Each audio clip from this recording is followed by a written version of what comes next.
Hey guys, welcome to the video. Last week we looked at a number of ways to use the new BeatMap Player that have nothing to do with drums. Today I wanted to look at some ways that you can use the BeatMap Player to make dope drum beats.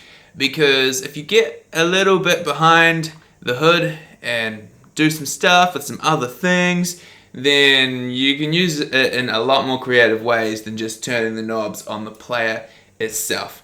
So I've just been messing with ideas that I could do with the player. I haven't used them in a track yet, but I'm very excited for the potential this has when it comes to programming different drum beats.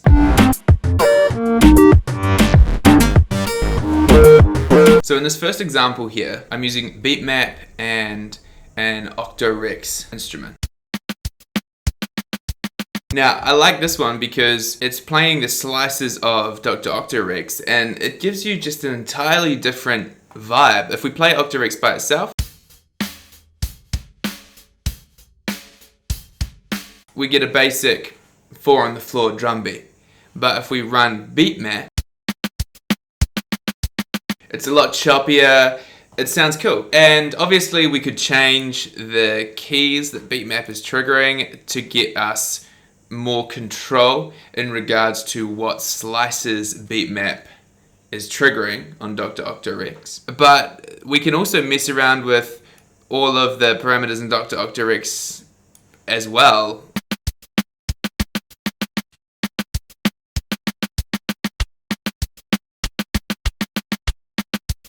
So using the Alt function on the Dr. Octo-Rex slice is a good way to give even more variation to the particular slice that the kick or the snare or whatever is triggering. And you can do this with any of the Dr. Octo-Rex patches. Like we could take one from the bass. This is what it sounds like in Dr. Octo-Rex. I like that one. I think I've used that one a few times.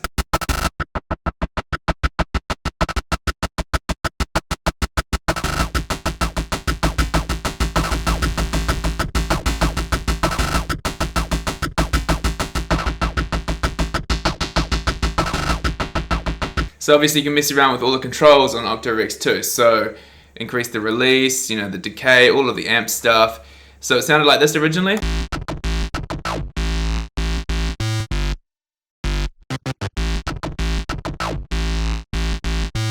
After we run it through BeatMap,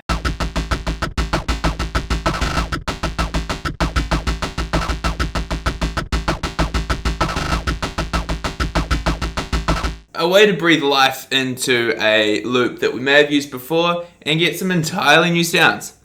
BeatMap and Dr. Octo-Rex I think is going to be a fun time.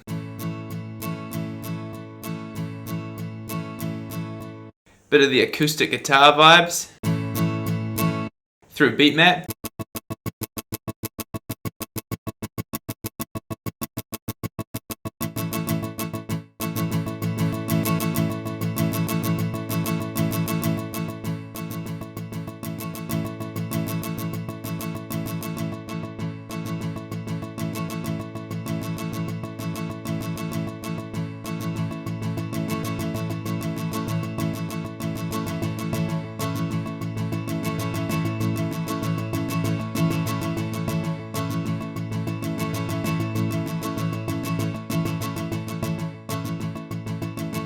I really like that it's got the polyphony control as well. That's not going to work so well if you've got a lot of different pitches on the slices, but in a case like this where you have just one guitar strum playing the same thing, that polyphony control is going to add a whole bunch of texture to it as different parts of BeatMap trigger.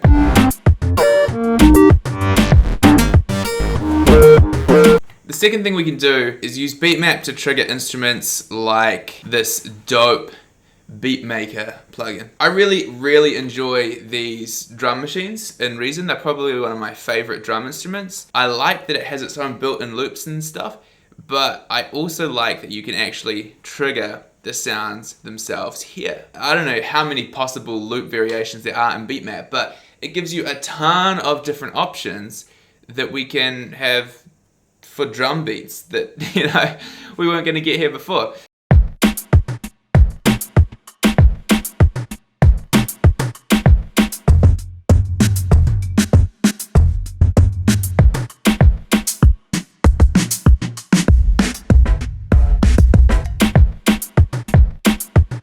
So the reason I love these Beatmaker plugins so much is it just gives you such easy control over general sound design in terms of the drums. They're really great. But one thing I've done here is used this pulsar to control the density on the kick drum, and I've used the second pulsar to control the mirror on that percussion channel. And I've also used the CV out from the kick drum to control the trigger on the pulsar.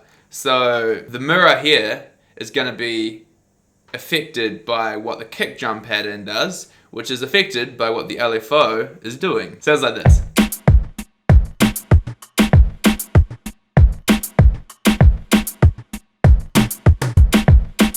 Just gives you a lot more variation, because the thing about this BeatMap plugin is after a certain number of steps, it's going to repeat the same thing. Whereas if we have this LFO going, it's going to be a lot more free in terms of the variations that it creates.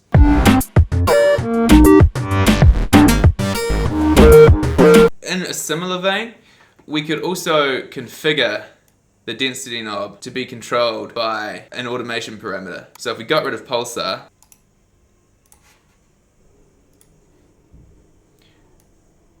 we could automate that, like that.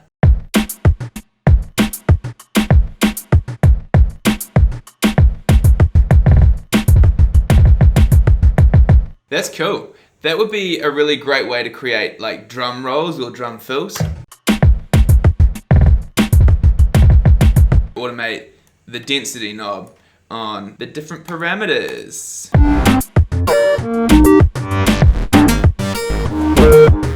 The next thing we can do is use BeatMap to trigger only one or two drums if we want to add layers to an existing drum beat. So in this example, I've got a kick and a snare pattern in red here.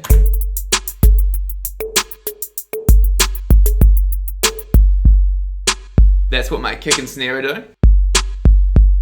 And this channel here, spider. Ugh. Let's not have any of that. Got my kick and snare. And in this channel here, I have two beat maps actually. I got a little carried away. I was scrolling through presets and I found one that I really liked, but I was already looking for a hi-hat pattern. So I ended up with two.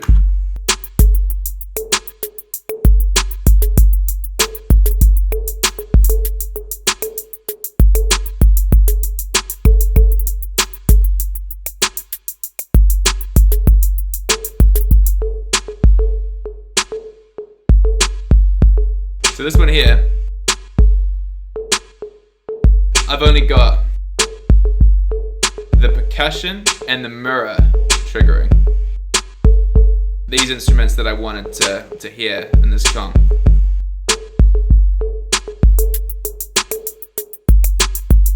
In this one here, I've only got the hi-hat and a little bit of percussion also triggering. And I've layered those two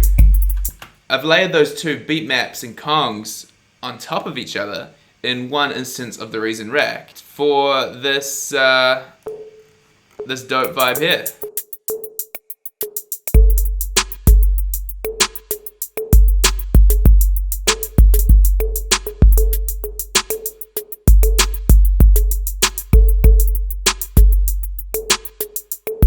So that's a fantastic way to lay the foundation of a drum beat with your kick and snare, but then spice it up with some more like hip hop trap style hi-hat patterns or some percussion.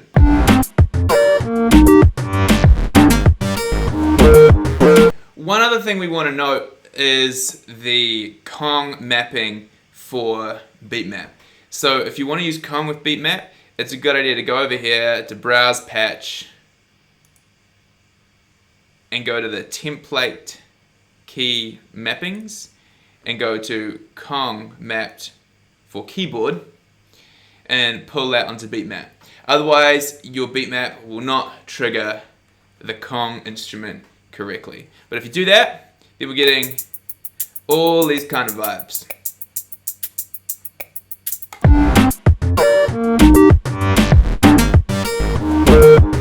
Now, along the lines of adding additional variation to your beat that BeatMap is creating, we can use these pad groups in Kong. So if I'm playing this, the hi-hat is actually triggering this, it's triggering these three. So on the pad group here, I've got these three set up as alt hits, and I've got these two set up as link hits. So the hi-hat on BeatMap is actually just triggering this one, but you can see as I click this one, it's always playing this hat here, which is the hat that I wanted, but it's also every time playing an alternative hat, either that one or that one. Which just adds an extra layer of variation to my beat.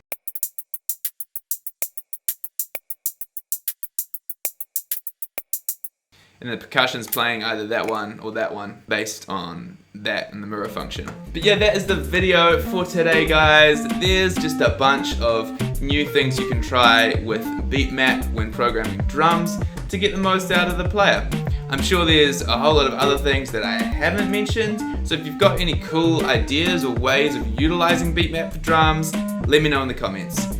Like the video, if you haven't subscribed, be sure to do that. I'm trying to make videos every week. Let me know if there's anything that you would like me to make a video about.